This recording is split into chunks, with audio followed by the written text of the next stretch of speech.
Have you ever given a compliment and then crickets, just total silence, and the conversation just dies right there? Well, today we're going to learn a super simple trick to turn those awkward moments into actual, genuine connections. Let's get into it. Okay, so picture this. You see someone, a colleague, a friend, doesn't matter, and you're trying to be friendly, right? So you say the first thing that pops into your head, cool shoes. And they give you that polite but kind of empty reply, thanks. And then what? Exactly. Nothing. Just that awkward silence. The conversation just hits a brick wall and stops dead in its tracks. We've all been there, right? And it feels like such a missed chance to actually connect with someone. This right here is what we call the compliment dead end. You know, those generic praises like, nice job, or I like your shirt. They just end up feeling like background noise. And why is that? It's because there's no substance. The other person has no idea why you liked it. So really, all they can say is, thanks. But what if I told you a simple two-part framework could fix all of this? Seriously. It's called evidence-based praise, and it is a total game changer for turning those conversational dead ends into real flowing conversations.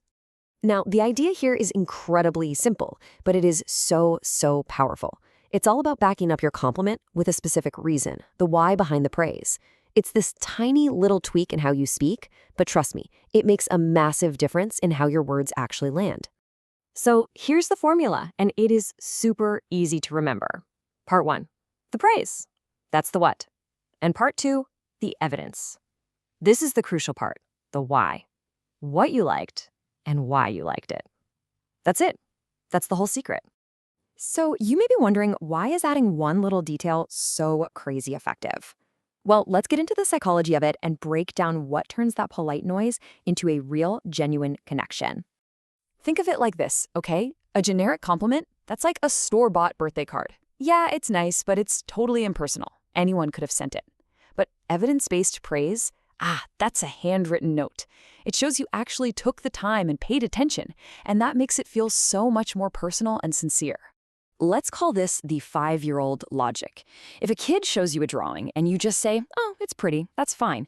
But what if you say, wow, I love the way you used that bright yellow for the sun's sparkles? What happens? Their face just lights up, right? You've shown them you didn't just glance, you truly saw their work. Specificity makes people feel seen. It makes them feel valued. Okay, let's see what this actually sounds like out in the wild. In a work setting, instead of that forgettable, great presentation, imagine saying, that was a great presentation. I really loved how you simplified all that complex data on the third slide. It seriously made everything click for me. See the difference? Now they actually have something to respond to. And for our original example, instead of just cool shoes, try, those are really cool shoes. The color just pops against your dark suit. It's thoughtful, it's specific, and it opens the door for a real conversation. All right, you've got the theory. Ready to actually put this into practice? Let's turn this whole thing into a fun 3-level challenge that you can literally start using the second this is over. We've got easy mode, medium mode, and for the brave, challenge mode. Each level is designed to help you build this new communication muscle. We'll start with some low-stakes stuff and work our way up. So let's start with easy mode, the service shout-out. The goal here is super simple. The next time you're getting coffee or whatever, just compliment the service worker on one specific thing they did well. Something like, hey, thanks for the help. You were incredibly fast, even though that line was out the door. It's the perfect zero-pressure way to start practicing. Okay, next up, medium mode, the habitual detail.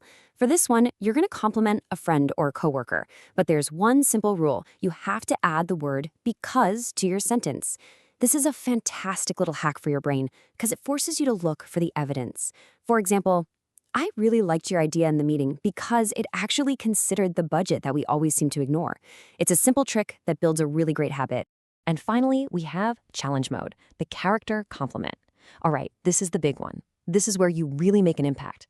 You're not just praising something they did, you're praising a personal trait, like their patience or their creativity, and you're using a recent action as proof. For example, I really admire how patient you are with that difficult client earlier. This is so incredibly powerful because you're showing them you don't just see what they do, you see who they are.